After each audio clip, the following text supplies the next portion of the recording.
ခန္ဓာကပြတဲ့တိုင်းမှတ်ဖို့ပဲခန္ဓာကအပူမပြဘူးပြဖြစ်ပြပဲရှိတယ်ခန္ဓာမှာဒီတဲ့ပူမရှိဘူးဒါလို့မမြင်တာဟာ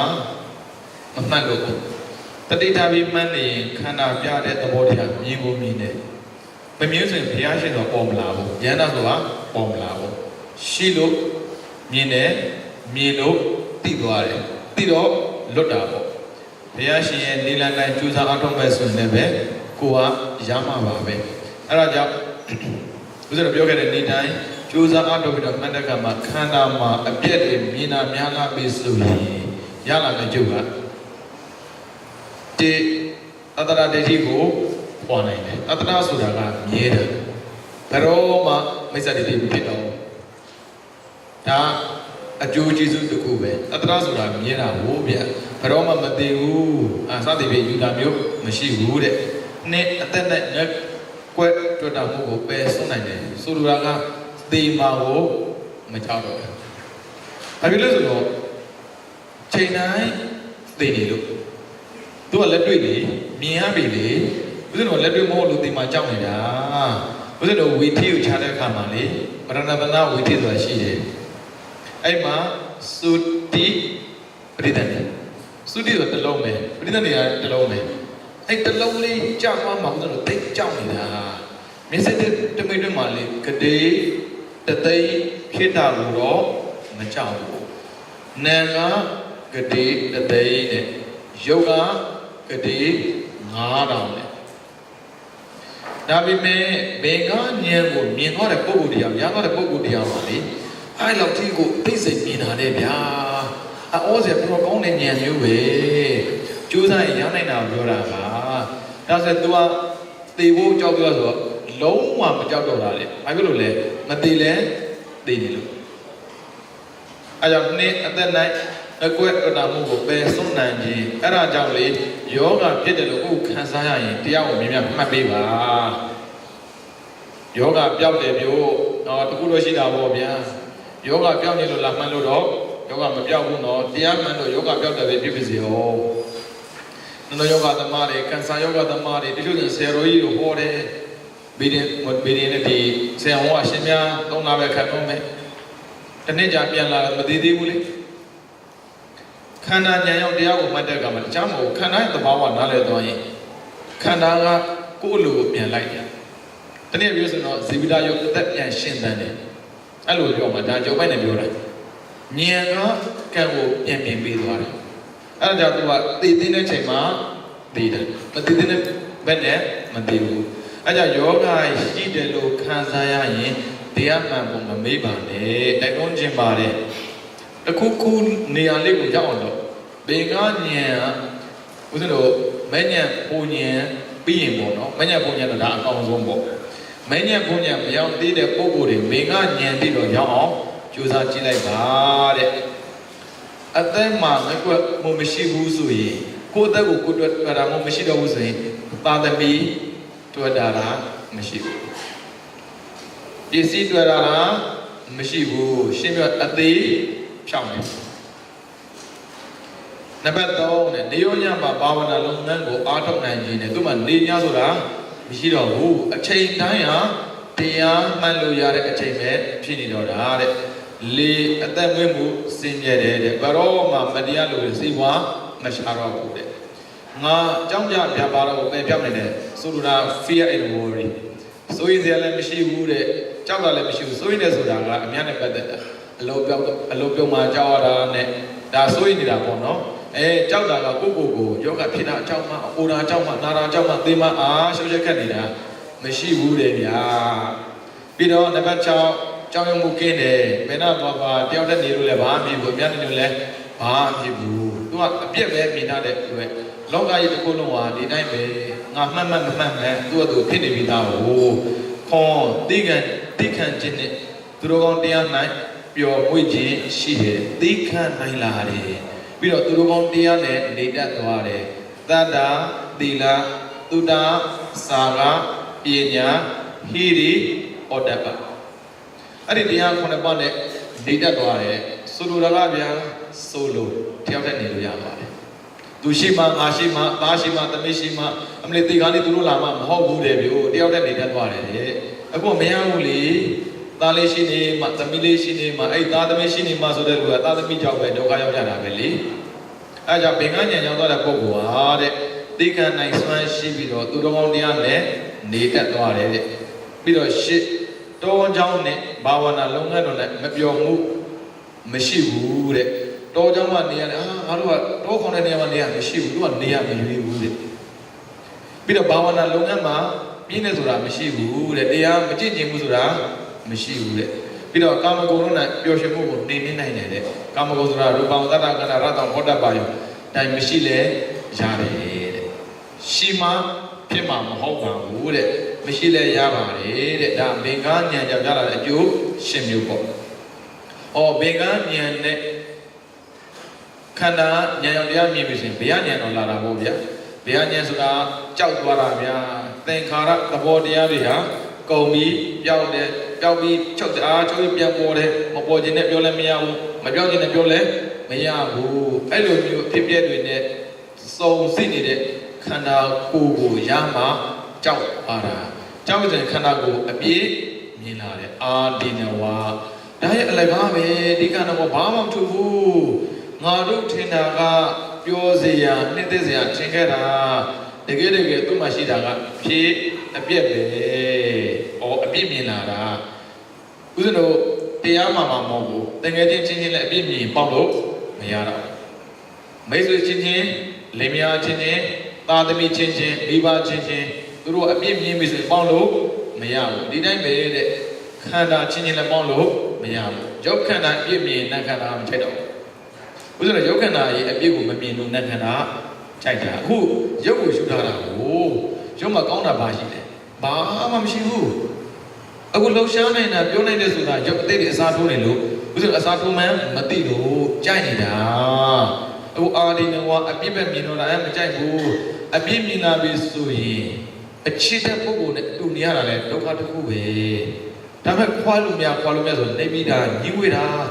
သိပြီးလို့လည်းမရဘူးလေတတ်သိတယ်ဆိုတာအရိယတွေအလုံးမဟုတ်ဘူးဒီတိုင်းပဲဝိပဿနာတရားကျင့်တဲ့ပုဂ္ဂိုလ်ရဲ့အလုံးလည်းမဟုတ်ဘူးတတ်သိတယ်ဆိုတာညက်ဖြစ်တဲ့ပုဂ္ဂိုလ်တွေလုပ်တဲ့အလုပ်ကိုပြန်ဒါပေမဲ့သူတတ်တယ်လို့လည်းမဖြစ်ဘူးလေသူကဒီရုပ်မကြိုက်ဘူးဒါပေမဲ့ဒီရုပ်ကရှိနေတယ်ဖယ်လို့လည်းမရဆုံးလို့လည်းမရပြေးလို့လည်းမရနေတဲ့ညင်းဝေးတာအဓိကတာကိုရတာညင်းဝေးတာများလာမယ်မောင်စည်းသူကမြတ်တာစိတ်ညစ်တယ်ကွာနေခြင်းဘူးဆိုတာကဒါလောကစကားနဲ့ပြောတာနော်လူတွေစိတ်ပြတ်တယ်လို့မဟုတ်ဘူးသံဝေကဉာဏ်နဲ့ခန္ဓာကိုမကြိုက်တော့တာဒါဆိုရင်လောကထဲမှာသူနေခြင်းဘူး30ပုံစံကခန္ဓာရှိကိုရှိတယ်ရုပ်ခန္ဓာတက်ရှိတယ်နာမ်ခန္ဓာတက်ရှိတယ်ယုံနဲ့ခန္ဓာတွဲရဲ့ခန္ဓာရှိတယ်ဘယ်ဟာပဲဖြစ်ခန္ဓာကြီးပဲခန္ဓာတဘာဝကိုမြင်တဲ့ပုဂ္ဂိုလ်တရားခန္ဓာကိုကြိုက်တဲ့စိတ်ရပုံဒါကြောင့်မောင်စုကာမြတ်တဒီခန္ဓာလုံကျင်တော့ဘူးမရလေကောင်းလေဒါပေမဲ့သူမှတ်ခဲ့တာကဝင်တွဲအရေးလေးမှာအနိစ္စဒုက္ခအနတ္တအခုပေါ်နေတာကိုယ်ကားတွေပဲအပြစ်မြင်တယ်လွတ်ချင်းတယ်ညင်းငွေတယ်ဒါရဲ့သူ့တဘာဝနဲ့ပေါ်နေတာကိုငါလက်ခံစားနေတာပဲဒါကြောင့်မို့ငါစိတ်ကိုပြန်ပြီးမှအဲ့ဒါပฏิသင်္ခါဉာဏ်ခေါ်တယ်ပြန်ပြင်တာအမလီသင်္ခါရသဘောတရားရှိနေတာငါလက်ကြည့်ပြီးတော့လေဝမ်းတဲ့သူလိုလိုချင်သူလိုခံစားသူလိုဖြစ်နေတာငါမဟုတ်ဘူးပဲငါသာဆိုရင်ခံစားချင်တာမဟုတ်ဘူးဗျအဲ့ဆိုဘာလို့ဆိုပฏิသင်္ခါတဲ့ဉာဏ်မှတ်တယ်ဗျာသဒုက္ခ နန္ဒာဟောဒီတကမှတ်ရင်မှတ်တဲ့ဉာဏ်ကအစစ်တားမြင်သွားပြီဆိုတော့လေထင်ရှားလုံးလို့တယ်ဗျာရေမုံလေးတွေရှိမှဖွာနေပျောက်သွားသလိုလေအဲ့လိုကိုမြင်တာလေအဲ့ဆိုအနိစ္စကထင်ရှားလုံးတဲ့အတွက်ဒီခန္ဓာမှာတော့ကြိတ်စရာဘာမှမရှိဘူးဒီလိုမျိုးရှုနိုင်တဲ့ပုဂ္ဂိုလ်တွေကသင်္ခါရုပ္ပခာသင်္ခါရဥပ္ပခာခန္ဓာ၅ပါးမှာပြည့်ပြည့်တဲ့သဘောတရားတုံညာဘာမှမရှိဘူးကြိုက်စရာဘာမှမရှိဘူးလေမြဲတဲ့တော့ဘာမှမရှိဘူးဆိုတော့သူပါသူကအတ္တလိစ္ဆာသူပါတော့ကောင်းတယ်လို့ထင်ခဲ့တာအကောင်းဆိုရှိသေးလားဒုက္ခချမ်းသာထင်ခဲ့တာရှိသေးလားအတ္တငါထင်ခဲ့တာရှိသေးလားအိစ္ဆာမြဲတဲ့ထင်တာရှိသေးလားဘာမှမရှိတာကိုတုံညာကိုထင်တာကရှိတဲ့ထင်တာသူရှိနေတာကိုထင်တာတခုမှမရှိဘူးအမေထင်တာမရှိဘူးမထင်တာတော့ရှိတယ်ဘာရှိလဲဒုက္ခခန္ဓာကိုယ်အာတုဘာအာတုမဒီနဲ့မဟုတ်အာနေစာပြီးတော့အာနတ္တာဘုရားတော်ဖြစ်စေချင်တာကလေဒီရုပ်လေးကအုံမသွားစေချင်ဘူးနာစေချင်ဘူးမသိစေချင်ဘူးဒါပေမဲ့အိုလာတယ်နာလာတယ်သိမယ်အဲ့ဒါကအနတ္တရဲ့သဘာဝအဲ့အနတ္တသဘာဝဘာလဲပြောလဲနေစာမြဲမှမမြဲတာမင်းမဖြစ်ပါနဲ့ပြောလို့မရဘူးဖြစ်ပြီးပြတ်သွားတယ်ပဲအနေစာအဲ့ဒီအနေစာမှာနားလဲတဲ့ဒုက္ခမှာဒုက္ခအစေအဲ့ဒါကိုသင်္ခါရဒုက္ခခေါ်တယ်။အော်ဖြစ်ပြသဘာဝနဲ့နှိစ္စတာများလို့ဘာခေါ်ဒုက္ခလို့ခေါ်တာဥဒ္ဒနာမြင်ရတဲ့ဒုက္ခကိုဒုက္ခလို့ခေါ်တာမဟုတ်ဘူး။အဲ့ဒါမြင်သွားပြီဆိုတော့နှိစ္စဒုက္ခအနတ္တသိထင်ရှားလုံးတယ်ဒါပေမဲ့အိစ္ဆဒုက္ခအနတ္တဆိုကိုလိုထားတာမဟုတ်လေကံလုံးထားတာကံကလည်းအပြည့်မတင်တော့ဘူးအော်အပြည့်တင်ကင်းသွားတာဥပ္ပခါခေါ်တယ်ဦးဇင်းတို့ကြတော့ကံလေးနဲ့ဟောအကုသိုလ်ကံမကောင်းပါဘူးဘာကုသိုလ်ကံဘာဖြစ်တယ်ကွာအော်အပြည့်တင်လိုက်ချင်းမွန်လိုက်အမျိုးမျိုးလုံးတတ်တာဟိုဗျာအခုအပြည့်လည်းမတင်တော့ဘူးသူ့တဘာဝတန်းကိုလက်ခံသွားတာတဲ့အဲ့ဒီပုဂ္ဂိုလ်တွေကဝိမောက္ခပေါဝရောက်သွားပြီတဲ့ဝိမောက္ခဆိုအဝင်ဝါဘယ်နာရောက်သွားဆိုရင်နိဗ္ဗာန်တကားဝကိုပြောတာ။အော်အာနိမိတာဝိမောက္ခတဲ့အနေစအနေနဲ့ရှုမှတ်မဲ့ဆိုရင်ယုံကြည်မှုအားကောင်းလာတယ်တဲ့။အပဏိတာဝိမောက္ခတဲ့ဒုက္ခအနေနဲ့ရှုမှတ်တဲ့ပုဂ္ဂိုလ်ကငြိမ်းချမ်းသွားတယ်တဲ့။သုံးညတဝိမောက္ခအနတ္တအနေနဲ့ရှုမှတ်ရင်ဉာဏ်ပညာထက်လာတယ်တဲ့။အခုဦးဇင်းတို့ရှုမှတ်ခဲ့တာကအနိစ္စနဲ့ရှုမှတ်ခဲ့တာပေါ့။သဘောပေါက်လား။အနိစ္စနဲ့ရှုမှတ်ခဲ့တဲ့အတွက်ယုံကြည်မှုအားကောင်းလာတယ်။ရှင်မြတ်ယုံကြည်မှုအောက်ကောင်းတဲ့ဉာဏ်တက်တဲ့ဆိုဖြစ်ပါမလားမေးစရာဖြစ်လာတယ်ဦးဇင်းတို့တတ္တယုံကြည်မှုက၄မျိုးရှိတယ်အာဂမတတ္တအာဂမတတ္တဆိုဘုရားလောင်းနေမှပြတာအော်ဘုရားစုပန်တဲ့ချိန်ကစပြီးတော့လေတောင်းတိုင်တိုင်ကြားကြကြအဝေးစီကြားကြဒီစိတ်ကမပြောက်ဘဲနဲ့ဘုရားဖြစ်တဲ့ဒီကြိုးစားတာကိုအာဂမတတ္တလို့ခေါ်တယ်ဒါပေမဲ့အရိယတွေမှာဖြစ်တဲ့တတ္တဆိုတော့အဓိကမတတ္တတဲ့ဘုရားတရားသံဃာနာသုံးပါးကိုယုံကြည်တဲ့အပြင်ကံနဲ့ပတ်သက်ပြီးယုံမှမှုလုံးဝမရှိတုံ့လုံးမှုမရှိအခုကြည့်လိုက်အနေစအနေနဲ့စာရှုခဲ့ဦးလည်းပြောခဲ့တယ်ဦးဇင်းတော်လောကဓာတ်ကြောင်းပါဘူးဗျာကံကဖန်တီးတဲ့လောကဓာတ်ကြောင်းတဲ့ကမှာတုံ့လုံးမှုမရှိတော့ဘူးအဲ့ဒါနေစာရှုမှတ်ခြင်းရဲ့အကျိုးပဲလုံးဝမတုံ့လုံးဘူးဘာဖြစ်လို့လဲကံကိုယုံသွားတာကံအကောင်းရှိတယ်အဆိုးရှိတယ်လေအကောင်းရှိအကောင်းလောကဓာတ်လာမှာပေါ့အဆိုးရှိအဆိုးလောကဓာတ်လာမှာပေါ့ငါသဘောတိုင်းမဟုတ်ဘူးကံသဘောတိုင်းဖြစ်တဲ့ဆိုတော့ယုံကြည်သွားတာကိုအနိမိတာလက္ခဏာသို့မဟုတ်အနေစအနေနဲ့ရှုမှတ်ခဲ့သဘောပေါက်လားဒါဆိုရင်တော့နံပါတ်1ဥပဒနာအနေနဲ့ရှုခဲ့တာတစ်ချက်မှအရှုံးမရှိဘူးအာသောကံဝိရဇံခိမံလောကရတရားနဲ့တွေ့တဲ့ချင်းမှတော့အာသောကံစိုးရိမ်တဲ့ဆိုမရှိဘူးဝိရဇံတတ်မဲ့တဲ့ဆိုမရှိဘူးအကောင့်နဲ့တွေ့မတတ်မဲ့ဘူးခိမဘေးဆိုတာမရှိဘူးအဲ့ဒါရဘာကြောင့်လဲဆိုတော့ယုံကြည်မှုအားကောင်းလို့ပါတဲ့ဒါဆိုရင်ယုံကြည်မှုအားနည်းလုံးနဲ့အကောင်းကိုညှော်နေတယ်ရောက်လာတာအဆိုးခံနိုင်ရမရှိဘူးဒါကြောင့်ခံနိုင်မရှိဘဲနဲ့တော့အကောင်းမလို့ခြင်းနဲ့အဲကြောင့်ခံနိုင်ရှိအောင်လေ့ကျင့်ပြရလဲရောက်တယ်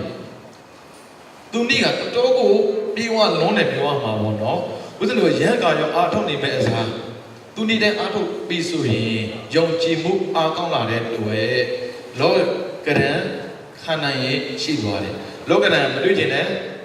တွေ့မယ်ဗျအစိုးနဲ့လောကရန်အစိုးလောကရန်တွေ့ရင်လေချက်ခံနိုင်ဘူးအကောင်လောကရန်တွေ့ရင်မခံနိုင်ဘူးဟာမင်းတိတ်တော်တာပဲကွာရှိမဝင်လေအရေးပြောချသွားတယ်ဒါပေမဲ့ယုံကြည်မှုအားကောင်းတဲ့ပုံသူသိတယ်ဒါကံရဲ့တဘာဝအကောင်းလာပြီပါလားမလဲငါမလိုက်နိုင်ဘူးအဲ့သူပြောတာအပြစ်မပြောဘူးနော်လက်ခံပေးတယ်ဒါပေမဲ့ငါကတော့ပါမသွားဘူးတဲ့အဲ့ဒါအိဋ္ဌာအနေနဲ့ရှုခဲ့တဲ့ပုံကိုလေရတဲ့အစွမ်းပဲဒုက္ခအနေနဲ့ရှုခဲ့မယ်ဆိုတော့ငြိမ်းချမ်းတာအေးစေးနေတတ်သွားတာပေါ့ဗျာနတ်အနေနဲ့ရှုတတ်မယ်ဆိုတော့ပညာဉာဏ်အားကောင်းတယ်ဒါပေမဲ့ပညာဉာဏ်အားကောင်းဖို့ဥဒ္ဒေပြန်လောင်းနေမဟုတ်ဘူးပြန်လောင်းတွေကသာပညာတိကပညာနဲ့လာတာဟုတ်ဗျကိုကပညာနဲ့လာတာမဟုတ်ဘူးတတ္ထာနဲ့လာမှာအခုဘုရားမှာပြီးဝင်ပါကအရိမေတ္တရာကတတ္ထာတိကဘုရားတတ္ထာကိုတိကခြေခံပြီးပါရမီပြည့်ခဲ့တာကြာတာ16သိန်းချင်းနဲ့ကဘာတသိန်းဒါဆိုဒီလိုအိဋ္ဌာအနေနဲ့ရှုပြီးတော့ကျိုးစားတဲ့အခါမှာတတ္တတရားအောက်ကောင်းတယ်16သိန်းချင်းကြာမှာလားဘုရားလောက်မဟုတ်ဘူးလေဒါပေမဲ့လောကရန်ခံနိုင်တဲ့အပြင်9ရက်အတွင်းသုံးဖို့9လအတွင်းအဲ့လောက်ဒီကိုအမားခံတာဗျာစမ်းကြည့်ဒါပေမဲ့ဂျိုးကြတော့လုံးမရဘူးနော်ခန္ဓာမှာပြောင်းနေတဲ့တရားကကိုခဏကြာရင်မပြောင်းနိုင်ဘူးနော်ကိုမှတ်တဲ့ချိန်သူပြတယ်ပြတဲ့ချိန်ကိုကြည့်ပါရအောင်လုပ်လိုက်ရာမိမအေးစိနေရင်လေဝိသခါတော့လို့နာရမိန်တို့လို့တရားမင်းတို့လို့တရားမင်းဆိုတာအသိတန်လုံးလေဝိသခါတော့နာရမိန်တို့ကသူအပါရမီပြည့်ခဲ့လို့တရားမင်းပါရမီပြည့်ခဲ့တာမဟုတ်ဘူးစိတ်ခန္ဒီမဖြစ်ဘူးဆိုတဲ့စိတ်နဲ့လာပြီးတော့တရားနာရင်လည်းရသွားတာရအောင်လုပ်လိုက်တယ်ရမပြီလေကိုသောတပန်ကအစစ်လေးဆုံးကတတ္တကတုပရမသောတပန်ပဲဒုတိယကကောလံကောလာသောတပန်တတိယကဧကဘေစီတဘောကဒီမှာသောတပန်ဖြစ်တယ်တက္ကရာသောတပန်ဖြစ်ပြီးတက္ကရာနာကရဟန္တာဖြစ်တယ်ဒီသွားရင်ဒါဧကဘေစီခေါ်တယ်သောတပန်ဖြစ်တယ်6ဘဝနေရရင်ကောလံကောလာသောတပန်ဖြစ်တယ်9ဘဝနေရရင်တတ္တကတုပရမတရားမသိပါနာတယ်ဗျသူသိမယ်ဆိုသိတယ်တွေ့ဘုရားစီကတခုသူလိုချင်တယ်လာတယ်ပါရမီပြည့်ကနာမဟုတ်ဘူးတော့နားလည်ဖို့ခဏကြာငါတို့ပါရမီမရှိဘူးအဲ့စကားလာမပြောနဲ့အတိနဲ့တတိကပ်ပြီးဖြစ်နေတဲ့အချိန်ဟာပါရမီပဲအဲ့ဒါတာဝကရဲ့ပါရမီခေါ်တယ်ဧကတာဝကမဟုတ်ဘူးနော်မဟာတာဝကမဟုတ်ဘူးနော်ပိစိကဘုရားမဟုတ်ဘူးပြီးတော့တမ္မာတမောနာမဟုတ်ဘူးအကတိတာဝကသစ္စာလေးပါးမြတ်တရားကိုပိုက်ချချင်းတရားတွေလို့မြင်ကျင်တဲ့ပုဂ္ဂိုလ်တွေပါရင်ဖြစ်တာကထိုင်တဲ့ချိန်မှာတတိနဲ့အတိကိုအခုတွဲပြီးဖြစ်နေတာပါရမီပဲဒါကိုနားလည်ဖို့တချို့အမလီဒီလိုတော့ပါရမီမပြည့်ဘူးမေးကြည့်ဖျားတော့မဟုတ်ဘူးလားအကောတော့ကလားတခါကျရင်လေဥစဉ်တို့စိတ်တွေကဘောကနေပြီးတော့စိတ်ကမြင့်နေတတ်တယ်စိတ်ကမြင့်တော့ဘောနဲ့လိုက်လို့မပြီးဘူးဆိုရင်စိတ်ကပြန်ကျတတ်တယ်ကိုစားကိုပြန်နှိမ့်စက်တာနဲ့တူနေတာဟိုဗျာအနှိမ့်စက်တော့မခံနဲ့ကိုချင်းတွေကိုတီးဦးဇင်းတော်ကအကတာကလာပြန်မေးကြည့်ပါတေးအသိချင်းကဘာတဲ့ပါမီဖြစ်မှာလားမဖြစ်ဘူးနှင်းသိချင်းရောလေးသိချင်းရောရှင်းသိချင်းရောခက်တာကမဖြစ်ဘူးလားပြောတာယုံကြည်မှုလည်းဥမာမရှိဘူးမရှိတဲ့တော့ကိုခေါ်တော့မှမြတ်စွာဘုရားပွင့်ပြီးသွားပြီလေးသိချင်းကဘာလဲသူသွားပြီကိုကြံခဲ့တယ်တတ္တအားနဲ့အဲ့ယုံကြည်မှုတိဆောက်တာအဲ့လက်ဒီဆရာတော်ကနေကယုံကြည်မှုတိဆောက်ပေးလိုက်တယ်တတ္တအားနဲ့တဲ့ပုဂ္ဂိုလ်ကဘလို့မှသွားလို့မရဘူးအဲ့ကြောင့်မှတ်တဲ့ခါမှလေဝင်ထွက်ဆိုတဲ့နေရာလေးမှာဝင်တော့ကိုဖြောက်ပြီးတော့ရိတ်ခနဲ့တော့ကလို့ရရှိပါလေဗျာပြောရင်အဲ့နေရာလေးမှာစပြီးတော့မမြဲပါလားတိပေးနေတိရများလားအပေါ်တက်ကြည့်လိုက်ကောနေတော့အောက်ဆင်းပြီးဖြည်းနဲ့အဲ့ဒီမှာသာမမြဲမှုအနေစာကိုထင်အောင်ကြိုးစားကြည့်လိုက်ယုံကြည်မှုတွေခိုင်မာလာပါလိမ့်မယ်ယုံကြည်မှုခိုင်မာလာတဲ့ပုဂ္ဂိုလ်တရားဘုရားတရားသံဃာယနာသုံးပါးယုံကြည်တဲ့အပြင်ကံကိုပါခိုင်မာစွာယုံနေပြီးတော့ကံကိုဉာဏ်နဲ့တမ္မာရမယ်ဆိုသိသွားတယ် အနေစာမြင်တော့ခိုင်းတကားပွင့်သွားပြီအဲ့ဒါဝိမောက်ခအနေစာနဲ့ရှုလို့ပါလို့အာနိမိတ်နိမိတ်ဆိုပုံမှန်တယ်ပြောတာအာကမရှိတာသူအနေစာနဲ့ရှုနေတဲ့အတွက်ပုံမှန်တယ်ဆိုရှိသေးလားမရှိဘူးပေါ်ပြောင်းပဲရှိနေတော့တရံရှိသေးလားတရံမရှိတာကိုအာနိမိတ်ခေါ်တယ်တရံရှိတာကိုနိမိတ်ခေါ်တယ်ဘယ်လိုမစ္စည်းမေးလိုက်တဲ့ခါမှာလေခေါင်းလေးရဆိုခေါင်းမြင်နေပြခြေထောက်လေးဆိုခြေထောက်မြင်နေဒါနိမိတ်ခေါ်တယ်မင်းမိတ်ကြည့်လိုက်တရားကဘယ်တော့မှမညာဘူးအမှန်နဲ့ပြောတာမင်းမိတ်ကြည့်လေကိုမှတ်ထားတာကဒီနေ့မှ7ဆိုတာနဲ့7မိနစ်တွေ့ကြနေတဲ့ပုံကတွေ့ကြတယ်လို့မြင်ရတာအဲ့ဒါနိမိတ်ခေါ်တယ်ဗျအဲ့ကြောင့်အဲ့နမိတ်ကိုဖြောက်ဖို့တွေဘာမှတ်တာလဲအာနေစာပြင်းနေကြာရင်လေ7မိနစ်မှကြောက်နေတာကြာအရေးပါမရှိဘူးကြာအယူပါမရှိဘူးရှိတာပါရှိတယ်ဖြစ်ပြပဲရှိတယ်တဲ့နမိတ်ပုံမှန်ရှိသေးလားအဲ့ဒါအဲ့လိုမြင်ပြီဆိုရင်နိဗ္ဗာန်ကပွင့်သွားပြီအဲ့ဒါကဟောဝိမောက်ခခေါ်တယ်နိဗ္ဗာန်ကပွင့်ပြီဆိုသိကြတယ်ဘာကပိတ်သွားပြီလဲအဘယ်ကပိတ်သွားပြီနိဗ္ဗာန်ကဖွင့်တဲ့နေ့ကိုမေးနေတာသံပတိပြမကြီးကနေမြတ်စွာဘုရားလျှောက်တယ်လေနိဗ္ဗာန်ကဖွင့်တော်မူပါဒီနဲ့ဖွင့်တော်မူဝင်ဖို့ဘာနဲ့ဖွင့်မှာလဲနေသာဒုက္ခနတ္တဆိုတဲ့သုံးခုတည်းတစ်ခုနဲ့ဖွင့်ရမှာအခုဖွင့်ပြီလေအဲကြောင့်နေသာနဲ့ရှုခဲ့တဲ့ပုဂ္ဂိုလ်ဟာအာနိမိတာဝိမောက္ခနေသာနဲ့နိဗ္ဗာန်ကောကိုတော့ယုံကြည်မှုနဲ့နိဗ္ဗာန်ကောကိုဖွင့်ချလိုက်ပြီတဲ့ဖွင့်ချလိုက်ဖွင့်ပြီပဲအဲ့ဒါဘာဟောအနုလောမခေါ်တယ်ဗျသူကဖွင့်လိုက်တာကိုနုလောမကိုလုံးစရာမလိုဘူးနော်ဘုရားဝိသီမှာပါပြီးသားပရိကံဥပ္ပစာအနုလောဘုဒ္ဓဘုခေါ်တော့မကတ်နဲ့ဘုဒ္ဓဘုဆိုတာနဲ့မစင်စားနဲ့တော့မဲ့ဖို့ပဲဘာဖြစ်လို့ဆိုဖွင့်ထားတာမလို့တန်းရောက်သွားတာဖွင့်ပြတာဘယ်ဖွင့်ပြရလဲကြည့်လေအနေစာကမချပြီးသွားတာအခုနုလောမရောက်ပြီလေနုလောမဆိုတာဒီမှာရေးထားတာအများကြီးပဲမျိုးအဲ့လိုသိစရာမလိုဘူးဗျာနုလောမဖြစ်မှန်းကိုအရိယတွေမသိဘူးလေမြန်လုံးလို့ဒါကြောင့်ဘုရားရဲ့အလုပ်ပါတဲ့ဆရာကြီးတွေဆရာတော်ကြီးတွေကမှားတယ်ဘုရားဟောတဲ့စကားရှိလို့သာအနုလောမလို့ပြောရတာပါတဲ့သူတို့ရဲ့ဉာဏ်နဲ့ဆိုတာအနုလောမပါလို့မပြောရပါဘူးတဲ့ဒါပေမဲ့ဖို့ရှိတယ်ဆိုတော့ရေကြီးပြောရတယ်တဲ့ခံကြည့်အောင်အရိယတွေကပြောသွားတဲ့စကားဒါပေမဲ့အနုလောမသူတွေ့လိုက်လားဆိုတော့မတွေ့လိုက်ဘူးမြန်တော့လို့ဒါပေမဲ့ဘုရားဟောတာရှိတယ်လေခုပြောနေတာဘုရားဟောတဲ့စကားကိုပြောပေးတာဉာဏ်စစ်စပါးကိုဆိုတော့ဘုရားဟောတဲ့အတိုင်းပြောပေးနေတာအဲ့ဉာဏ်စစ်စပါးဆိုတော့ပေါ်တာမှန်တယ်ပေါ်နေမှမသိဘူးအဲ့ဒါပေါ်နေမှမသိဘဲနဲ့မလေးကိုကနာတာဉာဏ်စစ်စပါးဒါဘာမဟုတ်ဘူးအဲ့ဒါဘောဘောနဲ့နော်အခုရတဲ့ကိုကိုရေးထားတဲ့စာကိုဖတ်ကြည့်တာသူ့ကိုယ်နဲ့ဝန်ခံတယ်နုတော့မှမမြင်ပါဘူးတဲ့နုတော့မှမဟုတ်ဘူးကိုယ့်အတွက်ကိုလည်းသူမမြင်ဘူးမက်ပေါ်တာလည်းမသိလိုက်ဘူးဘယ်လောက်ထိမသိလဲဆိုရင်မဟာနန်ဆိုရင်မင်းကြီးလေဘုရားရှင်ကမေးတာကကြည့်မက်ပေါ်တာမသိဘူးဖိုနဲ့ပြန်ဆက်မှာမက်ကိုသိတာတဲ့ဖိုနဲ့မဆက်ရင်မက်မသိဘူးလေဒါဆိုရင်ဘုရားကလောလောကိုပရိကံဥပ္ပဇာတို့လို့ကိုတွေ့ဘူးဆိုတာစကားနေနဲ့ပြောလို့ရတယ်ဗျာအသိနေနဲ့လိုက်လို့မမီဘူးလေပုံမှန်ကိုမသိတာဘာဖြစ်လို့ဆိုတော့သူကနိဗ္ဗာန်ကဖွင့်ချလိုက်တာနဲ့ပွင့်နေပြီကိုဖွင့်လိုက်ပြီဆိုတာနဲ့တကားရွာမကြည့်ဘူးဟိုဘက်ဝဲကိုကြည့်တာဟိုဘက်မှာမရှိတယ်မင်းကိုဖွင့်ကြည့်လိုက်ပါလားဟိုဘက်ကိုဆိုတော့အာရုံစိုက်တယ်အနားမှာရှိတာအာရုံမစနိုင်ဘူးဟိုဘက်ကြည့်တယ်ဆိုတော့တခြားမဟုတ်ပါဘူးတဲ့သင်္ခါရသဘောတရားမရှိတာကိုကြည့်တာဒါကြောင့်ဒီဘက်ကရဲ့ဟိုဘက်ကရဲ့ဟိုဘက်ကဖြစ်ပြမရှိတဲ့နိဗ္ဗာန်ဒီဘက်ကဖြစ်ပြရှိတဲ့ခန္ဓာနေတော့နိဗ္ဗာန်ကိုဆိုရင်ဈာမှာ gap တစ်ခုရှိတယ်အဲ့ gap တစ်ခုမှာဖြစ်ပြလုံးဝ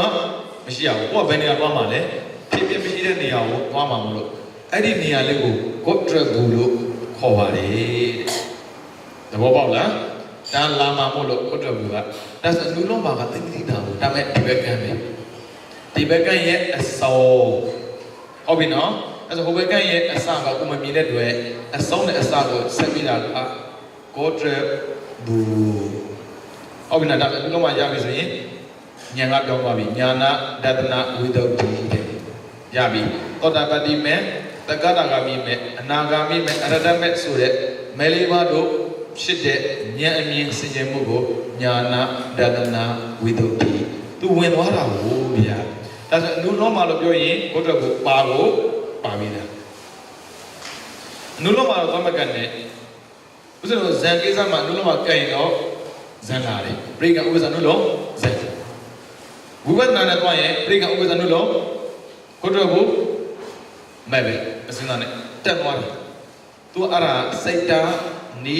ယာမခေါ်တယ်စိတ်သဘာဝနဲ့ဖြစ်တာကိုအခုညာနာတသနာဝိသုဒ္ဓိဆိုသူသောတာပန်ဖြစ်သွားပြီဥစ္စာသောတာပန်ဆင်းနေသွားမှာ哦နောက်ထပ်လည်းတက္ကရကလည်းဒီတိုင်းပဲနာကလည်းဒီတိုင်းပဲယဟန္တာလည်းဒီတိုင်းပါပဲတဲ့အဲ့ဒါဉာဏ်မြင်စင်ကြတဲ့တွေတဲ့ဘုဒ္ဓဘုညာအရိယမေရဲ့ရှေ့မှာဖြစ်တဲ့သဘောတရားအဲ့ဒါကြောင့်သူကအာဝိဇ္ဇံယာမဒီတဲ့တွေသူ့ကိုပฏิပဒညာနာတသနာဝိသုဒ္ဓိလည်းမဟုတ်ဘူးညာနာတသနာဝိသုဒ္ဓိလည်းမဟုတ်ဘူးတဲ့ဘုဒ္ဓဘုညာဟာချုပ်တာနဲ့ပေါ်လာမှာကမဲ့ပဲဘိုက်ပါလေပြောပြီးသားအရိယတွေ့တော့အမြင်ဘူးဒါပေမဲ့အရိယဖြစ်ပုံကိုတော့သိလို့ရပါတယ်တဲ့အရိယဖြစ်ပုံတွေကရှိတယ်ဟုတ်ပြီသူကတပြေးပြေးနဲ့မှတ်လာတယ်အနေစာမမြုံမိုင်းနဲ့ဩဖြစ်မြင်တာများလာတဲ့အခါမှာအပြက်မြင်တာများတယ်ဟောအပြက်မြင်ပြီးသိမကြဘူးဗျာကြောက်လာတယ်ကြောက်ပြီးမကြဘူးအပြစ်မြင်လာတယ်အပြစ်မြင်ညီငွေတယ်လွတ်ချင်းတယ်ပြန်မှတ်တယ်ကြိုးစားတယ်လူလုံးမှာဉာဏ်ဖြစ်ပြီးတော့လာပြီးပရိက္ခဥပ္ပဇ္ဇနုလုံးမှာဝေငါဆလနာလှုပ်ပြီးဒီဝေငါဆလနာကြားဝေငါဆလနာနဲ့မတူးနော်တခြားမှာလှုပ်ပါတယ်အခုကပါလဲနိဗ္ဗာန်ကဖွင့်တာမို့လို့မဲ့ကိုလုံလုံးမဲ့ဘုံဝင်ဘဝင်ဘုံဝိစေတာမနောရတာဝေဇံအဲ့ဒါဖွင့်ချပြီးလာမယ်ပါလာမလဲပရိက္ခဥပ္ပဇ္ဇအနုလောအာမြူလာကသင်္ခါရနော်သင်္ခါရဆိုဘာပြောရလဲဖြစ်ပြက်ပဲအနုလုံးဒီဘာကိုမှတ်နေတာလဲဖြစ်ပြက်ပဲဖြတ်မယ်ကိုတွက်ဘူးသင်္ခါရအာမြူလာလားနိဗ္ဗာန်အာမြူလာလားနိဗ္ဗာန်ဆိုတဲ့နိဗ္ဗာန်နားလည်ထားမယ်အရင်ကသိထားတာကနိဗ္ဗာန်ဆိုနိဝါဒတဏမရှိတာပြောတာအခုဒီမှာနိဗ္ဗာန်တစ်မျိုးထပ်ပြောမယ်သင်္ခါရနံအဘောတိနိဗ္ဗာန်ဖြစ်ပြတဲ့ဘောချုပ်သွားတာကိုဘာခေါ်နိဗ္ဗာန်ဒါဆိုရင်အိစ္ဆဒုက္ခအနတ္တရှုနေတော့မှယုံနာမရှိဘူးလားရှိတယ်နော်အခုအိစ္ဆဒုက္ခအနတ္တဖြစ်ပြရှိနေတာဘယ်မှာပဲရှိတာလဲယုံနံမှာပဲရှိတယ်ဒါဆိုရင်ယုံနံမရှိတော့ဘူးဖြစ်ပြရှိဖြစ်တယ်အဲဆိုရင်ယုံနံမရှိတာဘာခေါ်နိဗ္ဗာန်သဘောပေါက်တယ်နော်ဒါပေမဲ့တိုင်းပြီးမချိတ်သေးဘူးနော်ဘယ်နဲ့ရောချိတ်ပြီးမှလဲကိုယ့်အတွက်ကိုဒါကြောင့်သူအာရုံပြုတယ်ပြောတာနိဗ္ဗာန်အာရုံပြုလို့ဆိုတာဖြစ်ပြအောင်ပြုတာလားမဟုတ်ဖြစ်ပြချုပ်သွားတာအဲ့ဒါမှဘာလာမလဲမဲ့မဲ့လာပြီဆိုအကုသိုလ်တခါလဲတတ်ပြတာသူနဲ့ဆိုင်အကုသိုလ်တတ်မှာပဲသောတာပန်တတ်မယ်တက္ကရာဆိုတက္ကရာအနာဂံယန္တာဆိုယန္တာအကုတတ်မှာအဲ့ဒါကြောင့်ဘုဒ္ဓဘုကိုသူကနာမည်ပြောင်းပေးတယ်ကောတာဘူအနွယ်ပြောင်းတာအနုလုံးကပုထုဇဉ်ဆိုရင်ဘုဒ္ဓဘုကအရိယာဖြစ်ပါဟုတ်ပြီနော်တကယ်လို့နောက်ထပ်သောတာပန်နေတော့ဆိုတော့တက္ကရာတက်မယ်ဆိုရင်နောက်ထပ်ပြောင်းပေးတယ်အနုလုံးကသောတာပန်ဆိုရင်ဘုဒ္ဓဘုကတက္ကရာပြောင်းပေးတယ်ဒါကြောင့်သူအနွယ်ပြောင်းပေးတဲ့စိတ်တစ်မျိုးအဲ့ဒါဘုဒ္ဓဘုခေါ်တယ်ဒါသူနာမည်ကအနွယ်ဖြတ်တယ်တဲ့မတူစရာဘူးတဲ့သူနေရာရောက်လာအကုန်ဖြတ်ပြမှာဘာဖြစ်လို့လဲသူနိဗ္ဗာန်ကဝင်တဲ့အတွက်ရန်တော်ဝင်မလာနဲ့ပုထုဇဉ်ဘောနဲ့ဝင်လာရင်သောတာပန်ဖြစ်စေရမယ်သောတာပန်ဘောနဲ့ဝင်လာရင်တက္ကရာဖြစ်စေရမယ်တက္ကရာနဲ့လာရင်အနာဂံဖြစ်စေရမယ်အနာဂံနဲ့လာရင်ရန်တော်ဖြစ်စေရမယ်ဒါသူတောင်းယူတာဒါပေမဲ့သင်္ခါရချုပ်ပြီးတော့နိဗ္ဗာန်မြင်နိုင်ခြင်းကတော့တယောက်နဲ့တယောက်မတူဘူးတဲ့သောတာပန်မြင်တာနဲ့တက္ကရာမြင်တာကွာတယ်တဲ့ဗျာဟိုးအဝေးမှာရှိနေတဲ့ဆိုင်းဘုတ်တစ်ခုကိုအဝေးကကြည့်တဲ့ပုဂ္ဂိုလ်တယောက်နဲ့နည်းနည်းကြည့်တဲ့ပုဂ္ဂိုလ်မတူသလိုပဲတဲ့ဗျာသင်္ခါရသဘောတရားတွေချုပ်ပြီးတော့ငြိမ်နေတဲ့အရာကိုနိဗ္ဗာန်လို့ပုရုဇဉ်တွေကမှန်းတယ်အရိယတွေက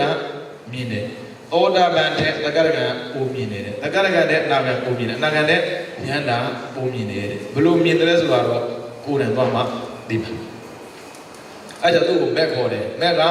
အကုသိုလ်ကိလေသာကိုတတ်ပြီးတော့နိဗ္ဗာန်ကိုယူတယ်နောက်ထပ်လာတာဖိုးနဲ့ကျင့်ရင်အဲ့ဒါဆိုတော့ဝိธีပြောမယ်ဆိုတော့ဝင်္ဂဆလနာဝင်ကုန်ပစ္စေတာမနောဒွါရဝိဇံပရိကံဥပ္ပစာအနုလောဂုတ္တရကုမဲ့ဖိုးနဲ့ကျင့်အဲ့ဘာဖြစ်သွားလဲအရိယာဖြစ်ပါပြီအဲ့ဒီစိတ်ကကြောင်လဲမှုမရှိဘူးအရိယာတိုင်းဖြစ်ကိုဖြစ်တယ်ဗျာဟုတ်ပြီနော်အရိယာဖြစ်သွားတယ်ဘာဖြစ်လဲသောတာပတိမေညာဘောဗျာသောတာပတိမေညာဆိုတာဒီလိုမျိုးများပြားလာတဲ့အကျိုးအာနိသင်ကိုပြတဲ့ပရမအရိယာ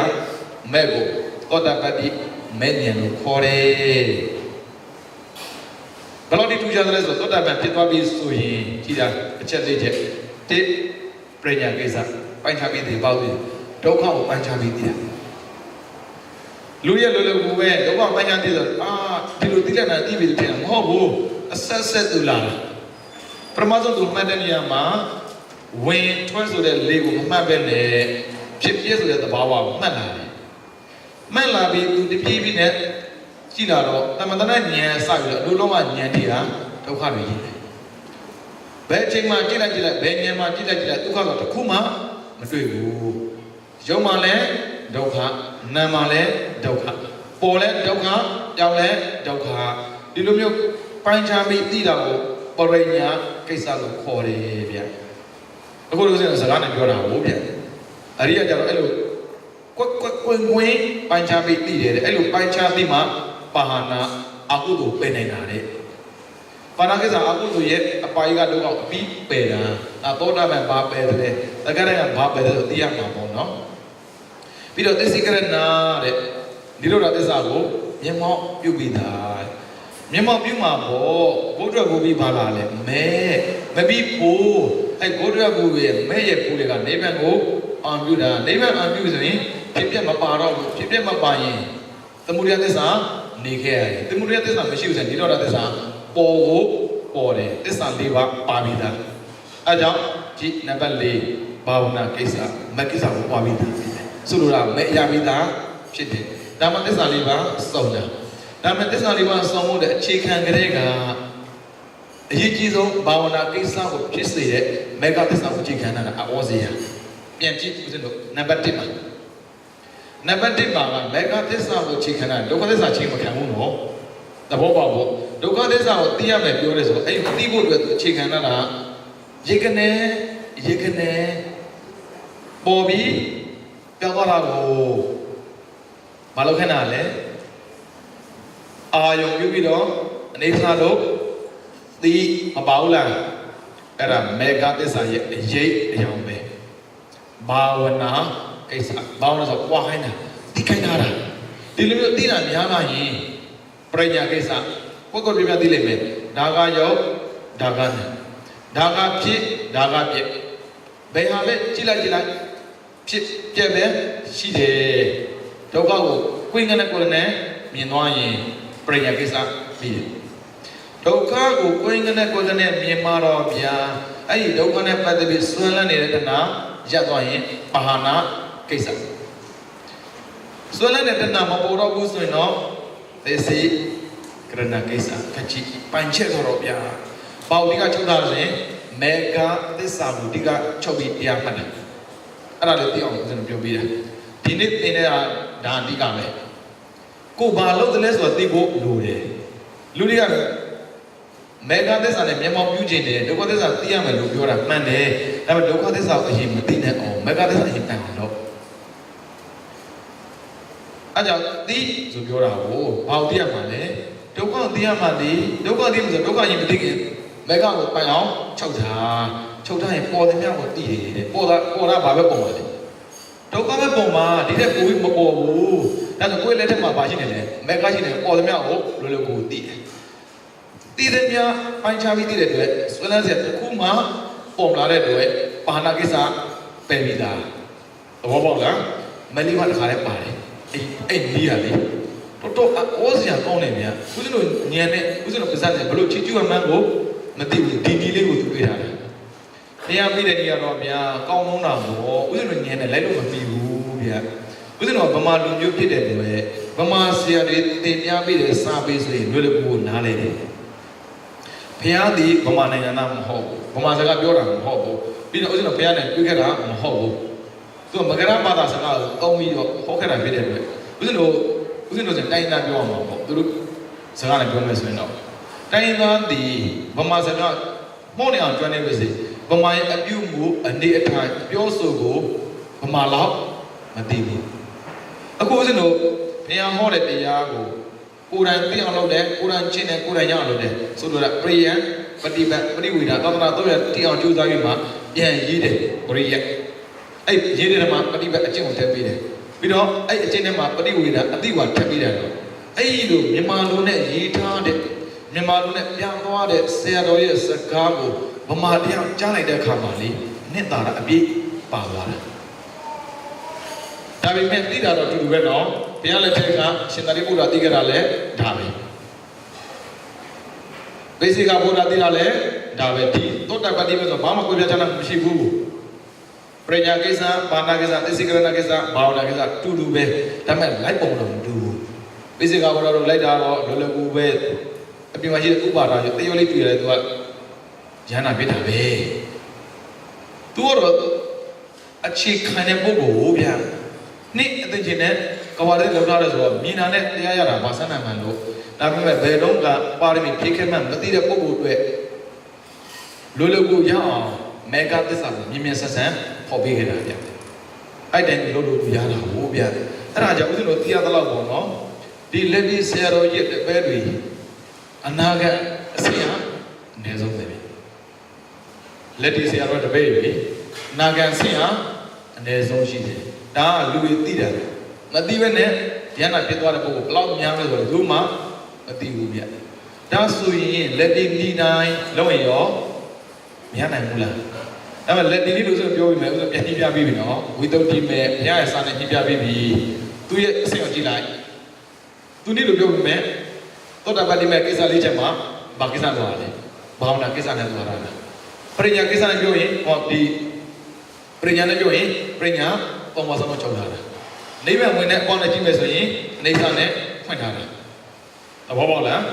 ခုဥစဉ်တို့ပြောတော့တာလက်တွေ့သမားတရားရဲ့အတွေ့အကြုံကိုစာပေနဲ့ပြန်ပြီးပြပြတယ်သူပေးတဲ့အတိဟာဘလောက်ထိနိဗ္ဗာန်တကောက်ကိုမြင်မြင်စနဖွင့်နိုင်တယ်လဲဆိုတာသိစေချင်လို့လားဒါဆိုကိုလို့လည်းမြင်မြင်စနပွင့်မှာပေါ့။အဲ့ဆိုရင်သောတာပန်ပုဂ္ဂိုလ်ဖြစ်ပြီးဆိုရင်တော့သိရပါလေဗျ။သောတာပန်ပုဂ္ဂိုလ်ဟာတဲ့ယာပိသားမဲ့ကိုအောင်ပြုတယ်တဲ့။ပြီးတော့ယာပိသားပုဂ္ဂိုလ်ဆင်ခြင်တယ်တဲ့။ပြီးတော့နံပါတ်3ပဲပြီးကိလေသာကိုဆင်ခြင်တယ်။နံပါတ်4ကျန်တဲ့ကိလေသာကိုဆင်ခြင်တယ်။နံပါတ်5နိဗ္ဗာန်ကိုမြင်မောက်ပြုပြီးသား။ဒါသောတာပန်တရားဖြစ်တာတကယ်တကယ်ဆိုရင်ဒီတိုင်းပဲအနာဂတ်ဆိုရင်ဒီတိုင်းပဲ။ဒါပေမဲ့ယဟန္တာဆိုရင်တော့သူ့မှာကျန်တဲ့ကိလေသာမရှိတော့တဲ့အတွက်သူ့ကိုယ်သူသိတယ်ငါမှပယ်เสียကိလေသာမရှိဘူးဆိုတော့ဗာလဲရမ်းတာပဲငါမှပယ်เสียကိလေသာကျန်တယ်ကိလေသာဆိုတာကအာရုံနဲ့တော့လိုက်မှသိတာဒီတိုင်းနေလို့မသိဘူးလက်ဒီဆရာတော်ရဲ့တပည့်လက်ဒီပန်နေတဲ့ဥမမောင်ကြီးလည်းဒီတိုင်းပဲပရမသူ့ကိုယ်သူအနာဂတ်လို့ထင်တာ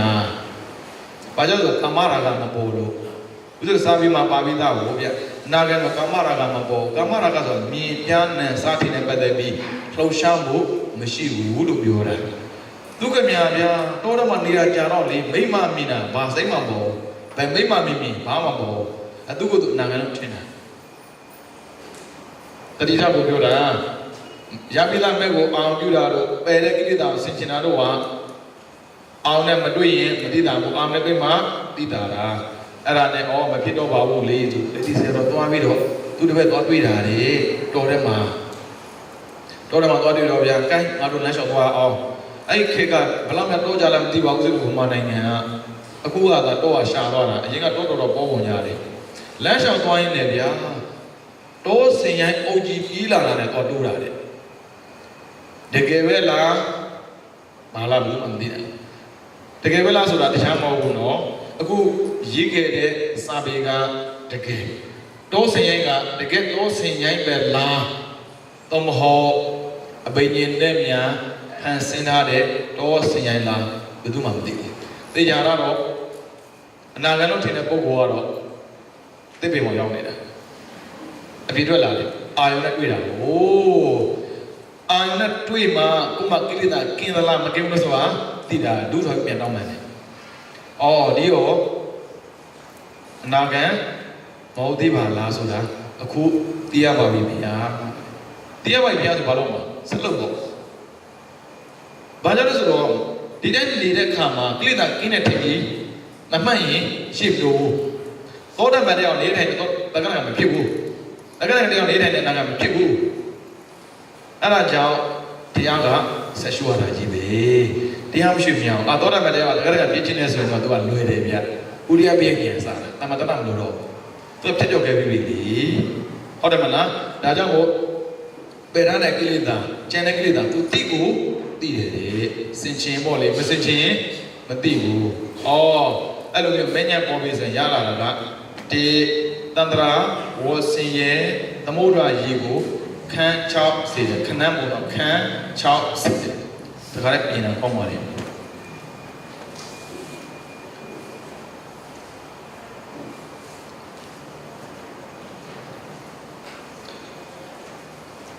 တန္တရာဝစင်ရဲ့သမုဒ္ဒရာရေကိုခန်း6စေတယ်နှစ်အပေတကပိတ်တယ်3သူတော်ကောင်းတရား9ပါးနဲ့ပြည့်စုံတယ်အပေတကပိတ်တယ်ဆိုတာဘာတကဖွင့်ထားလို့ဒါပဲ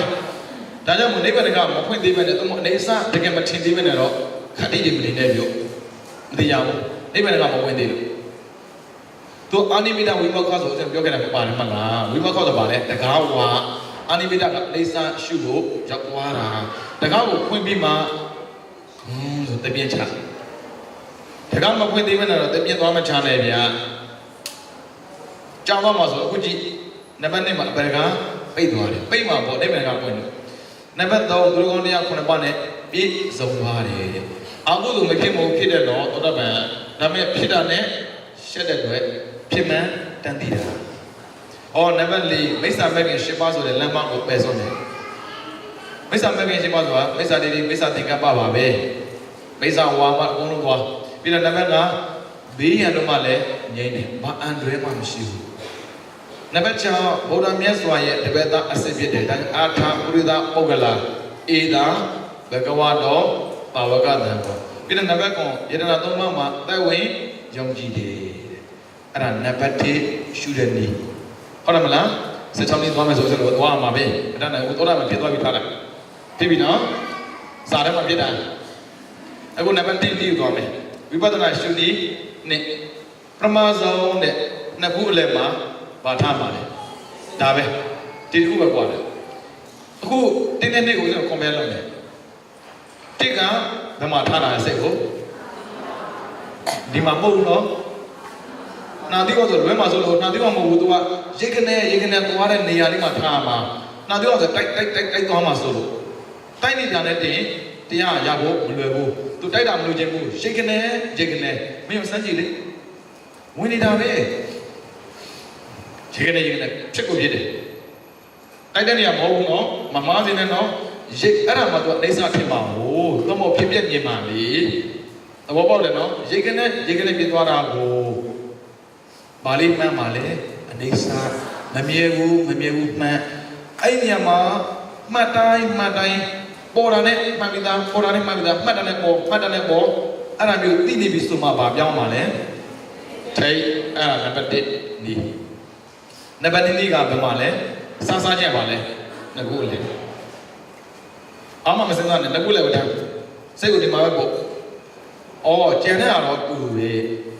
ငကူတွေလေးတာလိမ့်မယ်တဲ့ငကူတွေအေးလာလိမ့်မယ်လေးအေးပူကြာရင်ဘာဖြစ်လာမလဲပြန်ထွက်လာဟုတ်ပြီနော်ပြန်ထွက်လာပြီဆိုရင်နံပါတ်1လေးတိုင်းမရှိဘူးပဲမမြင်မှုအနေစနဲ့လိုက်ကြည့်လိုက်တဲ့အဲ့ဆိုရင်ဖြည့်ပြဲပေါ်ပြောက်သူကသကုတံပတ္တသောတာတံပတ္တဂါဏတံပတ္တဇေဝတံပတ္တမလိုက်ဘူးကာယတံပတ္တခန္ဓာကိုပေါ်တာမှတ်တယ်သဘောပေါက်တယ်နော်သူကတံပတ္တကသကုတံပတ္တရှိတယ်သောတာတံပတ္တမျက်စိနဲ့မြင်တာဗျာနားနဲ့ကြားတာနှာခေါင်းနဲ့နားရတာရှာနဲ့ထိတွေ့တာအဲ့ဒီလေးကိုဖယ်ထားတယ်ကာယတံပတ္တခန္ဓာကိုယ်မှာပေါ်တဲ့ဟာကို ကြိုက်တဲ့နေရာပေါ်တဲ့နေရာဒီဟုတ်ပြီနော်အဲ့ဒါမျိုးလို့လိုအပ်တယ်နာကိုမြင်ကျုခဏပြီးတယ်ဟုတ်ရဲ့ sorry အဲ့ဆိုတော့စိတ်ကိုနှစ်ခုလက်မှာထားပြီးတော့တတိကိုမြင်အောင်လုပ်ပါပြီးတော့မြဲတဲ့အပြင်ပေါ်သမျှကိုသိနေပါနှလုံးနဲ့မှန်းရမယ်သတော်အမဇန်တော့တတိပညာတူတူပဲအဲ့နှလုံးကတော့ဘာမှကိုယ်ပြဆန်းတာမရှိဘူးအဲ့ဒါနံပါတ်1နီးဟုတ်ပြီနော်အဲ့ဒါဝိပဿနာနံပါတ်2ရှုနီးနေပြီးပါလားတော့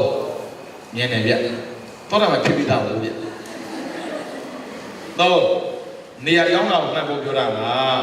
ရင်ဝါမှာစိတ်ကိုထားတဲ့ဘာကြောင့်လဲဆိုတော့ဒီနဲ့တော့ရင်ဝါမှာထားတဲ့အတွက်ဒီမှာနီးနီးနားနားလေးရှိတယ်နှလုံးကုန်တာလည်းသိရတယ်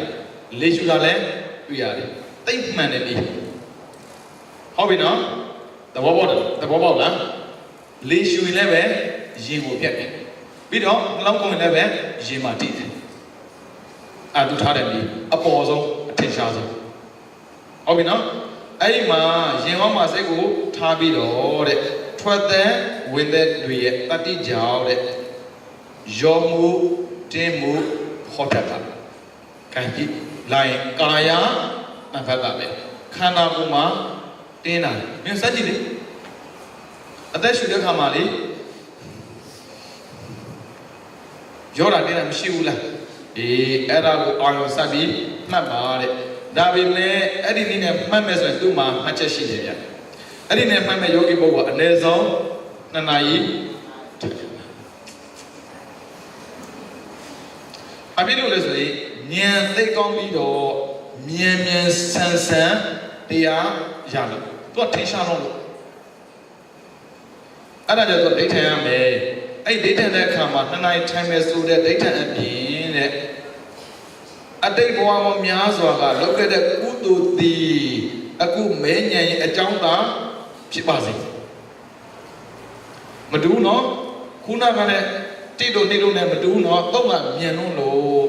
အဲဒါကြောင့်နံပါတ်1သူကဘယ်လိုလဲဒိဋ္ဌံရမယ်ဘယ်နှနာရီ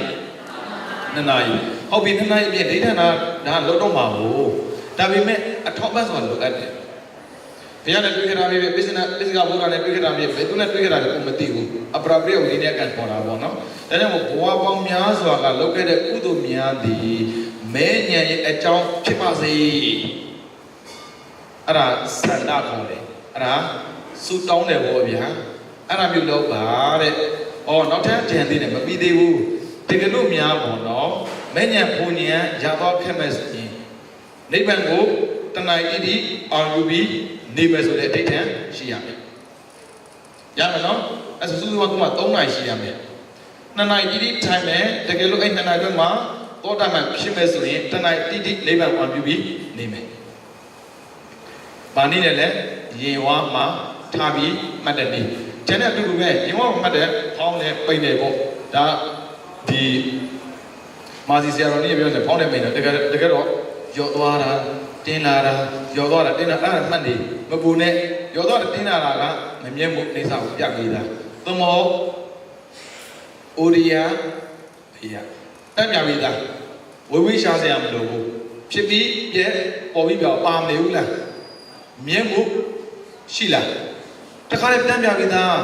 အော်အဲ့မှာမဖြစ်ပါနဲ့ပြောလို့ရလားနတ်တော့မပါဘူးလားနိဗ္ဗာန်တကဖွင့်ပြီးသားမလို့မြင်တာဟုတ်ပြီနော်ရင်ဝါမှာထားပြီးမှတ်ပါတဲ့အဲ့ဒါနံပါတ်3ဒါပေမဲ့မမှတ်ခင်ဘာလို့မှလဲဒိဋ္ဌံမှာပြီးရင်စူတောင်းပါပြီးရင်တဏှာတိတိနိဗ္ဗာန်ကိုအောင်ပြုပြီးတော့တရားထိုင်နေမယ်ဆိုတဲ့ဒိဋ္ဌံရှိရမယ်တဲ့အဲ့ဒါနံပါတ်3ရှုနေမှတ်မတော့ပြန်ပြီးတော့တိတ်ကနာသီဝါကနေတော့ပဲဥတာလဲထိတ်ကိုဥတယ်မှတ်ထားမယ်2ကနဘု3ကရင်ညော့ဟုတ်ပြီနော်မားစရာမရှိဘူးတယောက်နဲ့တယောက်မတူလို့ဦးဇင်းတို့နေပေးနေရတာတချို့ကပေါ်တာမတူလို့ဟိုဗျရမယ်နော်သောတာပန်တိပ္ပပုဂ္ဂိုလ်အေးဆေးပဲရှိသွားနံပါတ်4ထွက်တဲ့ဝင်တဲ့တတိကြောင့်ဖြစ်ပေါ်လာတဲ့အမှုရာဘာဖြစ်မလဲပူတယ်ဖောင်းရင်ဖ ဖောင်းတယ်ပိန်ရင်ပိန်တယ်မူးရင်မူးတယ်ကြိုက်တဲ့နေရာဒီမှာတမန်ချက်နေရာမရှိဘူးဟုတ်ပြီနော်ပူရင်ပူတယ်ဖောင်းရင်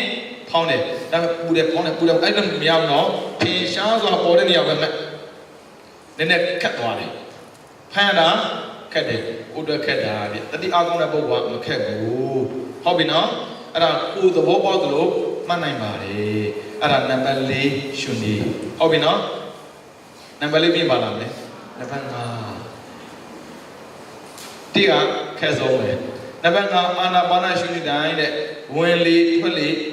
ပြုတဲ့အခါမှာလေထိပြီးသွားတဲ့နေရာအဲ့မှာနာတိကဥပမာလာတင်းနဲ့မဆိုင်ဘူးနော်အဲ့ဆိုရင်လေထိပြီးသွားတဲ့နေရာမှာစိတ်ကိုထားပြီးတော့ဝင်တိုင်းတရေထိသွားတာကိုရှုနေရမယ်အဲ့ဒီမှာထွက်လေဝင်လေကိုတော့ထွက်တဲ့ဝင်တဲ့မမှတ်နဲ့ထွက်တဲ့ဝင်လေဆိုရင်ပြီးညံပညာတော့ပါမှာဆိုလို့နော်ပညာတော့မပါနဲ့တဲ့တိုက်သွား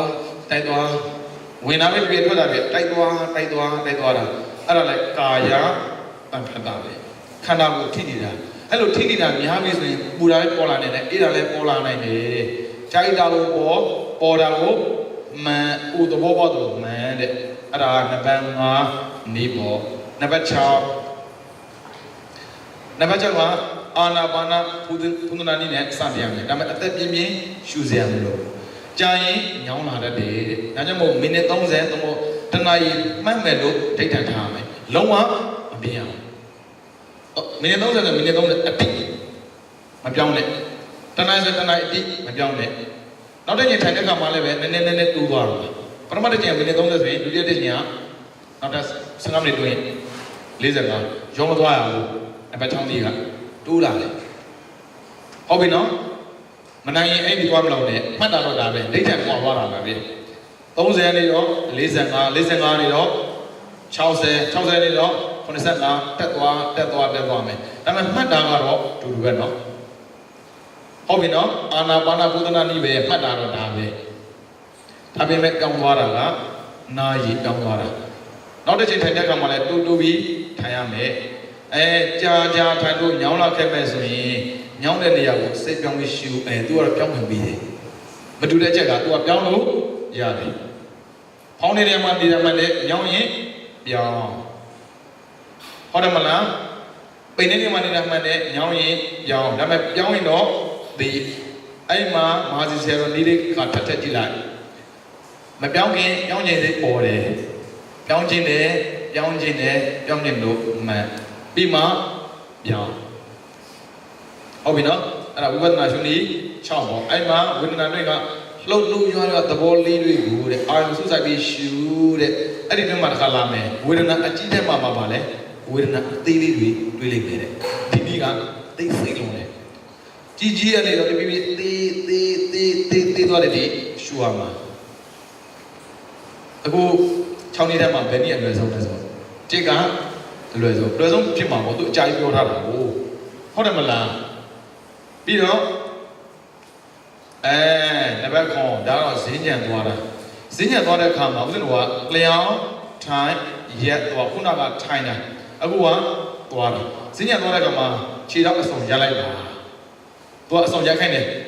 ဟုတ်ပြီနော်ညာခြေကိုကြွပြီဒါပေမဲ့ချက်ချင်းမကြွနဲ့ပြေးလေးကြွပြီအဲ့မှာကြွတယ်လှမ်းတယ်ချတယ်ဒါကစကားနေလည်းရှိတာတော့မလိုက်နဲ့ကြွတဲ့အခါမှာဟောင်းကြီးကိုဘယ်လိုခံစားရလဲလေးလားပူလားအေးလားနှွေးလားအဲ့ဒါမသိရတယ်မသိရင်မချနဲ့မလှမ်းနဲ့ပြန်ဆုပ်အဲ့လိုဒီပြကြတာအရင်ကဆိုမဟုတ်ဘူးလမ်းနဲ့တွားတယ်မင်းလုံးချင်သူလုံးနေတာမရဘူးဟုတ်ပြီနော်အဲ့ဆိုသူကပြောတာကပထမဆုံးပါလဲရှေ့ဆုံးရက်ဘယ်နေစားမှာလဲညာကစားမယ်ညာချစားမယ်ဟုတ်ပြီညာစားဆိုရင်ကြွားလာပြီဆိုတာလည်းတိတ်ကတာဦးစင်မပြောလိုက်ဘူးလေးလာပေါ်လာကိုကြည့်ပူလာအေးလာကိုတိအဲ့လိုဒီပြရမယ်မသိရင်မရွှေ့ပါနဲ့အဲ့လိုတိပြီးရွှေ့အဲ့ဆိုမတင်လိုက်တယ်မတင်ပြီးရွှေ့မယ်ဓာတ်ပါပြီးသားနော်ဓာတ်ပါပြီးသားမ မာနေလိုက်တယ်ရွှေ့တယ်အဲ့ရွှေ့တဲ့ခါမှာလည်းတန်ပြောင်းနေလိမ့်မယ်ပြောင်းတာလည်းသိပြီးရင်ချမယ်ချတဲ့ခါမှာလည်းသိပေါ်မှာမာလို့ရတာဗျဘောပေါက်လားဘာတက်လို့သိမို့ချလာက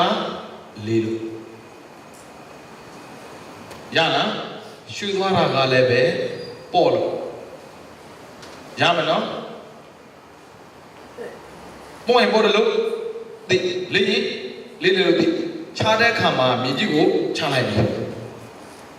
ကြောက်ကလေးရှိနေမယ်နေမိတယ်နာရင်နာလို့သိမနာဘူးဒီနေ့ကြတယ်ကြည့်ရင်ကြည့်တယ်လို့သိမသိတဲ့ချိန်မရှိစေနဲ့အဲ့တိုင်းပါလဲဘယ်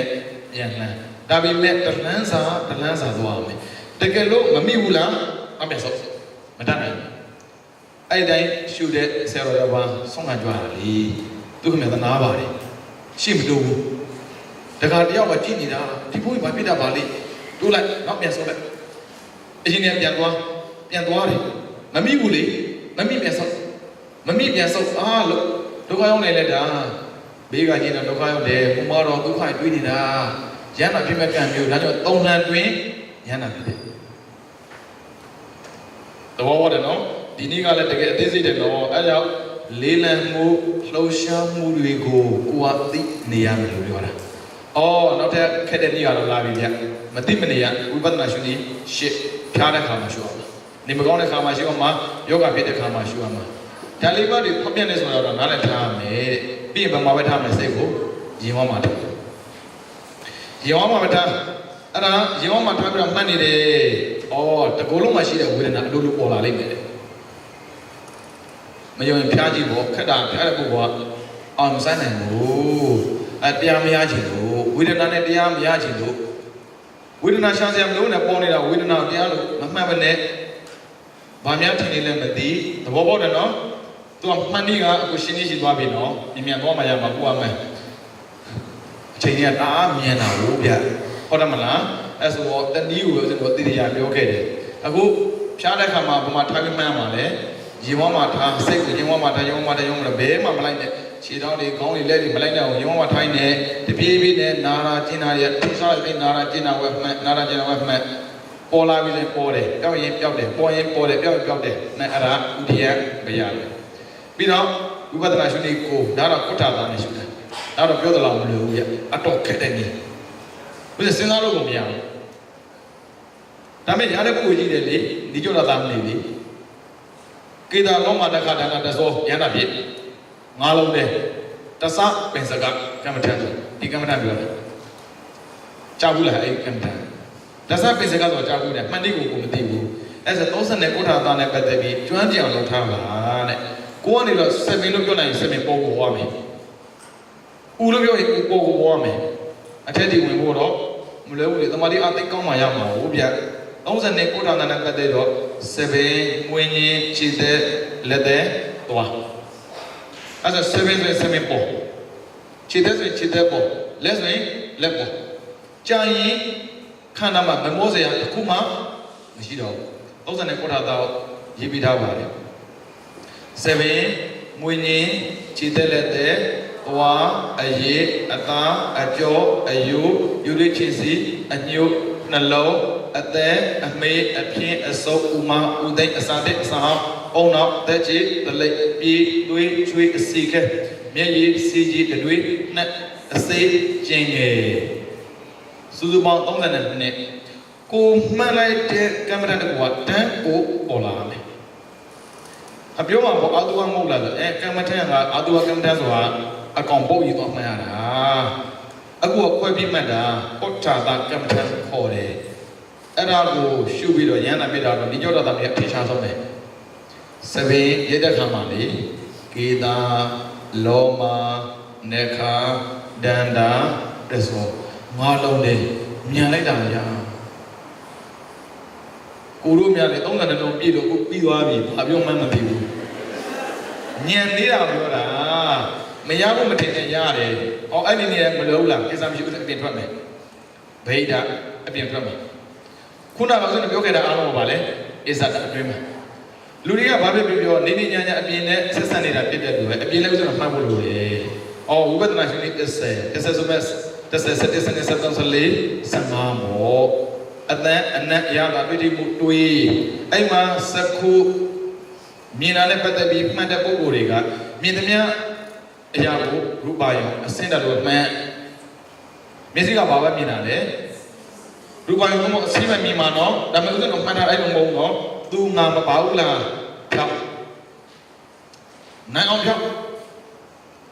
မြင်သမျှနိုင်အောင်ဖြောက်ကြည့်ရှင်မဖြစ်နိုင်ပါမလားဖြစ်တယ်ပြောင်းလာဖြောက်ပြီတဲ့ကြာရင်ဘာဖြစ်လာလဲပရမတ်ပေါ်လာတယ်ပညာကွာကြသွားရင်ဘာမှမကြမ်းဘူးပရမတ်ပေါ်လာတယ်အဲတော့တောင်းမြင်တယ်တောင်းလို့ထောက်ကြည့်လိုက်ဘာမှမရှိဘူးဘာလဲရုပ်ဇက်တက်မှတ်ကြည့်တဲ့အဲ့ဒါဘာပေါ်လာလဲဆိုတော့ပရမတ်ပေါ်တယ်ပြီးတော့အတန်ကြတော့သူကအတန်လဲတဲ့ညမသွားဘူးဥပမာဆိုတော့ကိုတမက်စာကနေစူးလို့ပေါ့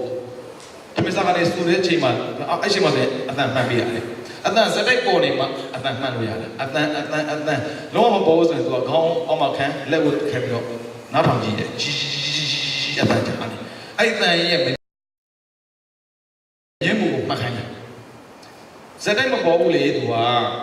ဦးစင်းတို့ထင်တာဇက်တိုက်ပေါ်တယ်ထင်တာမဟုတ်ဘူးဇက်တိုက်မပေါ်ဘူးပေါ်လိုက်ပြောင်းလိုက်ဒါဆိုအပြင်အာရုံနဲ့ပတ်သက်ရင်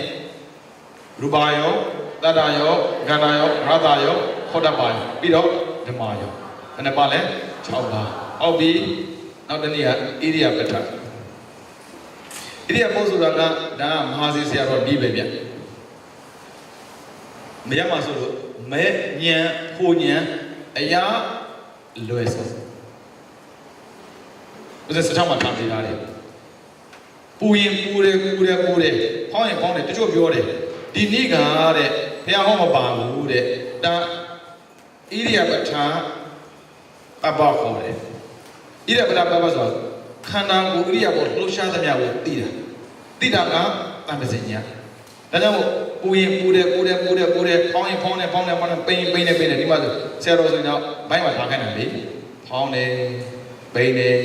ဖောင်းတယ်ပိန်တယ်ဒါအစနောက်ပိုင်းကျတော့ဖောင်းစားဖောင်းလေဖောင်းစောပိန်စားပိန်လေပိန်စော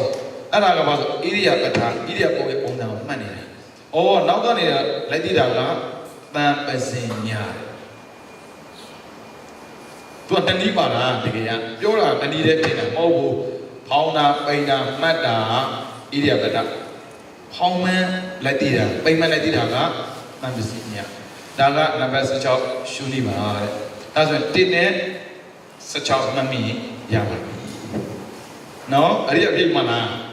အလွယ်ဆုံးပြီးတယ်ဘာလို့တိတ်ထင်ရှားလို့အမြန်ရခြင်းလဲဆိုရင်ဒါတရားနည်းနဲ့တော့ဒါမဲ့ဒိဋ္ဌံမှန်ရမယ်ပြီးတော့အတိတ်ကကုသိုလ်အလုံးကိုပြန်ပြီးအာရုံပြုပြီးတော့ဒီကုသိုလ်ဒီမဲညံပုံညံရဲ့အကြောင်းရှိရပါလို့ဤဟုတ်တယ်မလားဒါဆိုသောတာပန်ဆိုရင်တူပါပဲသောတာပန်တက္ကရကနာပြန်အယန္တာသောတာပတိမဲ့တက္ကရကမဲ့ပြန်ရတယ်ကျိတ်သွားလိုက်ပါလေသောတာပတိမဲ့တက္ကရာဂမိမဲ့အနာဂါမိမဲ့အရဟတမဲ့ဆိုတော့မဲ့၄ပါးဒါမဲ့တက္ကရာမဲ့အနာဂါမဲ့အရဟတမဲ့အရေးမကြီးဘူးသောတာပတိမဲ့အရေးကြီးဆုံးတက္ကရာမဲ့အနာဂါမဲ့အရဟတမဲ့ဘယ်လိုချိန်မှဆုံးရမှာအာမတော့ဘူးကိစ္စမရှိဘူးကြည့်လိုက်တရားမင်းအခုတရားမင်းတက္ကမယတုံနာတော့သောတာပန်ပြသွားတယ်သူပျော်လုံးလို့တဲ့ဘုရားကိုလျှောက်တယ်ဟာမင်းဘာဖြစ်ပြောတာတော့ဆိုရင်သူအခုတရားအသေးလေးပြသွားပြီတဲ့သိရင်တဲ့တရားဘဝနဲ့သိရင်မတွေ့မဝေးသိရမှာတဲ့သိပြီးရင်လူပြန်ဖြစ်မှာတဲ့လူဘဝမှာလည်းပဲတတိနဲ့နေမဲ့ပုဂ္ဂိုလ်တယောက်ပါပဲတဲ့လူဘဝမသိခင်တက္ကရကံဖြစ်အောင်မှာတဲ့တရားကြည့်စရာမလိုဘဲနဲ့နော်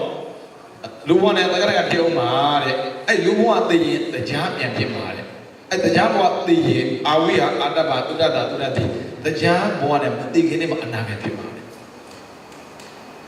အော်အာဝိအတ္တဘာသုဒ္ဓတာသုဒ္ဓတိအကနိဋ္ဌဘုံကြောင့်ရင်တော့မဖြစ်ချင်လို့မရဘူး။သိတော့လည်းရမှာဖြစ်ပေါ်ဖြစ်မှာ။ကံကျင့်စရာမလိုပဲနဲ့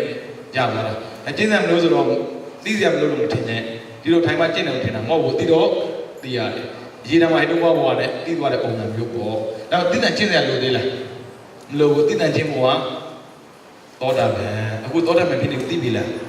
ဒီနေ့လေးကိုကြိုးစားမယ်ဆိုရင်များတဲ့အကြောင်းမရှိပါဘူးအချင်းကနည်းလုံးလို့ပါနော်အဲဆိုသောတာပန်ဒီမဲ့တက္ကရာမဲ့နာဂမေအရဟတမဲ့ဆိုတော့မဲလေးပါဟိုလေးပါဟုတ်ပြီသောတာပန်ဒီဘုတက္ကရာမဲ့ဘုအနာဂမိဘုအဲ့မှာအရိယတွေပဲတဲ့အကုသိုလ်ဟာ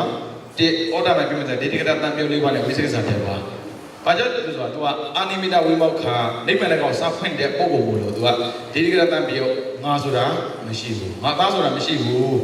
ဝိသေကိစ္စပယ်လိုက်တဲ့အတွက်ကံပဲရှိတာဖရာတရားတန်ခါယတနာသုံးပါပဲရှိတာလို့ယုံကြည်သွားလို့သူဒီအပဲ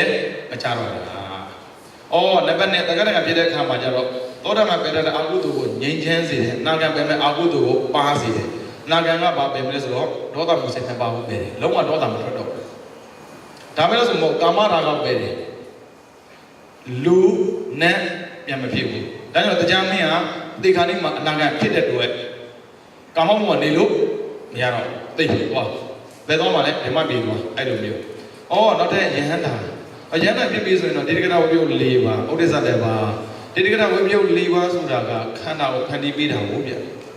ခန္ဓာဖန်တီးတာသူနဲ့ပေါင်းတာဆိုဥဒိစ္စနဲ့ပေါင်းတာပေါ့ခန္ဓာပြန်ပြန်ပေါ်တယ်လူခန္ဓာနတ်ခန္ဓာဗြဟ္မခန္ဓာပေါ်နေတာကဒီတက္ကရာဝိပယုတ်နဲ့ဥဒိစ္စနဲ့ဒါကြောင့်မို့အနာဂတ်ဖြစ်နေတာကမှခန္ဓာပြန်ပေါ်လာတယ်သဘောပေါက်တယ်နော်ဒါဆိုခန္ဓာပဏိတာသိကြတာကတော့ဒိဋ္ဌိပဲဒိဋ္ဌိကတံပြုတ်ကအပေခန္ဓာဖန်တီးမှာနော်ဒိဋ္ဌိကဝိပြုတ်ကလူနဲ့ပြမခန္ဓာကိုဖန်တီးမှာအခုလူနဲ့ပြမမဖြစ်တော့ဘူးနိဗ္ဗာန်ရောက်ပြီဆိုရင်သိကြတော့တာပေါ့ဒါကြောင့်ယန္တာဖြစ်ပြီဆိုရင်ရိုးရိုးကုသိုလ်လေးကိုသို့မဟုတ်ရိုးရိုးဂုဏ်လေးကိုသူပြထားတယ်တိအာဟုနေရတယ်နန်းနဲ့တကွာတော့လူအပေါင်းကအဝေးကနေပြီးတော့သွားပူဇော်မယ်ဆိုရင်ပူဇော်လို့ရတယ်စင်ကာပူကနေတော့သွားတယ်ဗျာဘလောက်ဝေးတဲ့ခိပြီပဲသွားပူဇော်မယ်ဆိုတော့အကျိုးများတာပါပဲတဲ့နံပါတ်နဲ့ပါဦးနေရကိုချစ်တဲ့အပ်တဲ့အတွက်တိတန်စီမံထားတဲ့ပစ္စည်းကိုတောင်မှာတဲ့တူလာရင်လူခံထိုက်တယ်တဲ့နံပါတ်3ဒခိနေရတမန်တော်လောကကိုယုံကြည်ပြီးပေးလူတဲ့မြတ်သောအလှကိုလည်းပဲခံနိုင်တယ်ဆိုလိုတာကဗျာသေတဲ့ပုဂ္ဂိုလ်တွေကိုရည်ရွယ်ပြီးသူ့ကိုလူရင်အဲ့တမန်တော်ဘဝရောက်တဲ့ပုဂ္ဂိုလ်ကတာတုကိုလောကုသောခေါ်ပြီးတော့လူနဲ့ဖြစ်နိုင်တယ်ပြီးတော့လေအင်းစလိကရဏီယရှိခိုးခံထိုက်တယ်ငါနောက်တရပညာကိတ္တလောကတာလူနဲ့မြတ်တော်ပေါင်းရဲ့တန္တရာခီသွားတဲ့ပုဂ္ဂိုလ်တွေနေနဲ့ကုသိုလ်လုံးမဲ့ဆိုရင်တဲ့လေမြေကောင်းတစ်ခုဖြစ်တယ်တဲ့အဲ့ဒီမြေမှာသာစလိုက်တဲ့မပေါက်တဲ့ပင်ဆိုတာမရှိဘူးတဲ့အဲကြောင့်သောတာပန်တက္ကရာအနာဂံယန္တာပြည့်ပြီဆိုတော့သိကြပါတယ်ဗျနိဗ္ဗာန်မြင်သွားပါပြီသောတာပန်နိဗ္ဗာန်မြင်ပုံနဲ့တက္ကရာနိဗ္ဗာန်မြင်ပုံတက္ကရာနဲ့နာဂံနိဗ္ဗာန်မြင်ပုံနာဂံနဲ့ယန္တာနိဗ္ဗာန်မြင်ပုံမတူဘူးဒါပေမဲ့နိဗ္ဗာန်တစ်မျိုးတည်းမှာရောင်နိဗ္ဗာန်နဲ့ယာနိဗ္ဗာန်သောတာပန်တက္ကရာနာဂံတော့ယာနိဗ္ဗာန်ပဲရှိသေးတယ်သူကနိဗ္ဗာန်တော့ယာနေပြီဒါပေမဲ့နိဗ္ဗာန်မရောက်သေးဘူးနော်ယန္တာဖြစ်ပြီးမှပရိနိဗ္ဗာန်စံတယ်ပါလေရောက်နိဗ္ဗာန်ဒါဆိုရင်နိဗ္ဗာန်ဆိုတာဘာပြောတာလဲဆိုတော့ဖြစ်ပြမရှိတာဖြစ်ပြဘာမှရှိတာလဲယုတ်နံမှာရှိတာဒါဆိုရင်ယုတ်နံမရှိတော့ဘာခေါ်နိဗ္ဗာန်ခေါ်တယ်အဲ့ဒါစိတ်စစ်တဲ့ယုတ်ရှိသေးလားမရှိတော့ဘူးဒါဆိုရင်နိဗ္ဗာန်ပဲရှိတယ်အဲ့ဆိုနိဗ္ဗာန်မှာဘာမှမရှိတော့ဆိုရှိတာဘောတဲ့သေဆုံးမှုမရှိပါဘူးတဲ့သေဆုံးခြင်းကိုလည်းပဲလွန်မြောက်သွားပါပြီတဲ့ကဲစေဥဒုအာဟာရဆိုတဲ့အကြောင်းတရားတွေကပြုပြင်စရာမလိုတော့ဘူးတဲ့သူတက်လွန်တဲ့တရားလည်းမရှိဘူးအရိယတွေလည်းရောက်နိုင်တယ်ဒါဆိုရင်နိဗ္ဗာန်မှာရှိတဲ့ချမ်းသာဆိုတာသံတိဒုက္ခဒုက္ခနဲ့မှတ်ထားမယ်ဝိရိယဒုက္ခရဲ့သံတိဒုက္ခရဲ့ဝိရိယဒုက္ခကအရှိကိုခံစားတာသို့မဟုတ် enjoy happiness ဘယ်လိုပဲပြောပျော်ရွှင်မှုနဲ့ပတ်သက်နေတာမို့လို့ဆင်းရဲမှုလာမှာတန်တိဒုက္ခကြတော့ငြိမ်းချမ်းစွာနေတာမို့လို့ဖြစ်ပြမရှိတဲ့လူရဲ့ဒုက္ခရောက်စေအကြောင်းမရှိဘူးတဲ့နောက်ထပ်သေစရာအကြောင်းရှိသေးလားဘာဖြစ်လို့သေစရာအကြောင်းမရှိလဲသင်္ခါရသဘောတရားမရှိလို့သင်္ခါရသဘောတရားဘာမှရှိတာလဲယုတ်နံမှာရှိလို့သင်္ခါရဆိုဘာလဲဖြစ်ပြီးပြဲပေါ်ပြီးပြောင်းလူစကားနဲ့ပြောမယ်ဆိုတော့မွေပြီးသေပြီးမွေသင်္ခါရသဘောမရှိတဲ့နိဗ္ဗာန်ရောက်သွားဆိုရင်မွေးစရာရှိသေးလားမွေးစရာမရှိရင်သေစရာရှိသေးလားအဲ့ဒါကိုဘာခေါ်နိဗ္ဗာန်လို့ခေါ်ပါတယ် အော်တဏှာများပြီးတော့လေကာမေဆန္ဒရူပသတ္တကန္တာရတယောဘောဓပယောတက်မဲ့နေတဲ့ပုဂ္ဂိုလ်တယောက်ပဲနိမ္မစကသိနာခါတယ်အဖြစ်လို့ဆိုတော့မရှိဘူးဆိုတဲ့အတန်ကြားတဲ့အတွက်မလို့ခြင်းဘူးတဲ့ကာမေဆန္ဒမရှိတာကြက်တာလားရှိတာချက်အော်ဒါနဲ့တရားမှတ်တဲ့ကမဟုတ်လို့သမထရဲ့ဝိပဿနာနိမဆုံးမှတ်တယ်ပရမကြည့်မယ်နော်သမထအပြင်မှာရှိတာကိုမှတ်တာလားခန္ဓာမှာရှိတာမှတ်တာလားသမထပဲတော့ခန္ဓာမှာပြဉ္ညာနေလေရှိတာဝင်လေထွက်လေကိုမှတ်တာအပြင်မှာမှတ်ဘူးအတူလေးပဲငြိမ့်တာပဲဒါပေမဲ့မသိကြောင်တရားကိုသူမှတ်တာမဟုတ်တဲ့အတွက်သူသိသေးအောင်ပါအနဘနဲ့ဝိပဿနာကခန္ဓာမှာတကယ်ရှိတဲ့စိတ်တဲ့ရုပ်ခေါ်တဲ့ယုံနဲ့သဘောတရားကိုမှတ်တာဖြစ်တဲ့အတွက်ဘာသွားတွေ့တာလဲသင်္ခါရသဘောတရားသင်္ခါရဆိုပါလဲမမြဲဘူးနေစာမမြဲတာကိုတွေ့တဲ့ပုဂ္ဂိုလ်တရားမြဲတာကိုတဏှာလာတာဖြစ်တဲ့အတွက်နောက်ထပ်သိစေအကြောင်းမရှိတော့ဘူးတဲ့သိရင်သိလားမသိခြင်းဆိုရင်ဘာလို့မှလဲဝိပဿနာမှန်အော်သမထပြုဝိပဿနာဖြစ်အာနာပါနဝချံအခြေခံပြီးတရားမှတ်ခတ်မဲ့ဆိုရင်အာနာပါနကိုဝင်တွန်းနဲ့မှတ်ရင်သမထဇန်ရမယ်အာနာပါနဝင်တွန်းနဲ့မဟုတ်ဘဲနဲ့ရေကနေပေါ်တာကိုမှတ်မဲ့ဆိုရင်ဝိပဿနာဖြစ်မယ်ဒါလေးပဲဟုတ်ပြီနော်ဒါဆိုရင်တော့ဝင်တယ်ထွက်တယ်ဆိုရင်သမထရေကနေပြသွားတာကိုကြည့်ပြီးတော့အနေစာမှတ်ရင်ဝိပဿနာမှတ်တယ်ရမယ်ဝင်တယ်ထွက်တယ်ဆိုတဲ့လေနဲ့မှတ်ရင်ဇန်ရမယ်ရေကနေကိုအနေစာနဲ့မှတ်မယ်ဆိုရင်ဉာဏ်ပေါ်မယ်သူတိုင်းသွားမှာပဲဉာဏ်စားပေါ်တာနဲ့တပြင်းနဲ့ဖြစ်ပျက်ကိုမြင်မယ်ဟုတ်ပြီနော်ဉာဏ်မပေါ်တဲ့တမာတိပေါ်လာရင်တော့ဖြစ်ပျက်မမြင်ဘူးနော်ပို့ထင်ရှားမယ်ကြိုက်တာကိုရွေးတဲ့တိုင်းဟောဖို့ပြင်တာဒါပေမဲ့ဖြစ်ပျက်ကိုရှုတာမဟုတ်ဘူးပညာကိုရှုရင်ထင်ရှားတဲ့အခါမှာမအိုစေရဘူးမနာစေရဘူးဒါမဲ့တရားမယ်မသိချင်ဘူးလားဆက်သွားရေကနေကိုသွားလိုက်ရေကနေကမြဲလို့လားမမြဲလို့လားမမြဲတော့ဘာခေါ်အဲ့ဒါအာနုတင်းဆရာတော်ပြောတာကဟုတ်တယ်မလားဘာအာနုတင်းမှလဲမမြဲဘူးအာနုတင်းအဲ့ဒါအိသာနုပဒနာခေါ်တယ်ဉာဏ်နဲ့ကြည့်မယ်ဆိုတော့တဏ္ဍနာဉာဏ်အဲ့လိုအားကောင်းလာပြီဆိုရင်ဖြည့်ပြည့်မမြင်ဘူးလားဥဒိယဘယဉာဏ်အဲ့ဉာဏ်တီးကိုသွားကျန်တဲ့ချိန်မှာ तू ခေါ်လိုက်မယ်လိုက်သွားကိုကသွား तू ခေါ်ရင်လည်းလိုက်သွားဘယ်တိလဲနိဗ္ဗာန်တကားဒီနိဗ္ဗာန်တကားပွင့်ပြီဆိုရင်ဘယ်ကပြိပြီလို့မှန်နော်အဲ့ဆိုရင်သမထနဲ့ဝိပဿနာသင်္นานချင်းနဲ့ပတ်သက်ပြီးဆုံးသွားပြီပြောမှာပေါ့ဝိပဿနာရှုနေစကြောင်းလေးရှိတာမှန်ပေမဲ့ရှုနေအားလုံးစလို့ပြောနိုင်စွမ်းမရှိတော့ဘူးလေအချိန်ကလူကိုကတ်တတ်ထားတာလေကံကလူကိုကတ်တတ်လို့တည်သွားသလိုပဲအချိန်ကလူကိုကတ်တတ်ထားလို့သင်္นานပြီးသွားတယ်ဖြစ်ဟုတ်တယ်မလားဒါမတတ်နိုင်ဘုရားတို့ချိန်နဲ့ကတ်တတ်ပြီးသွားတာမလို့သင်္นานပြီးပါပြီပေါ့နော်ဒါပေမဲ့ပြီးတဲ့နည်းကိုမမေ့ပါနဲ့စကြောင်းလေးရှိတယ်ဆိုတော့ကြောင်ညမ်းမရှောက်မလို့နဲ့လွယ်တဲ့နည်းကိုပဲမှတ်ပြီးတော့အခုသမထနဲ့ဝိပဿနာကိုနာသီဝမှာကတ်တာရဲ့လေရိတ်ကနေဖြစ်တာရဲ့အဲ့တစ်ခုပဲမှတ်ပြီးတော့ကြိုးစားအထောက်မဲ့ဆိုရင်တော့လိုချင်တဲ့တရားရမှာပဲမအိုရမနာရမတရားဖြစ်တဲ့ဘဝတွေကိုပိုင်ဆိုင်ပြီးတော့ခန္ဓာကင်းနေတဲ့နိဗ္ဗာန်ကိုရောက်မှာပါပဲရောက်အောင်လည်းပဲကြိုးစားအားထုတ်နိုင်တော့သူတော်ကောင်းများဖြစ်ကြပါစေကုန်သတည်း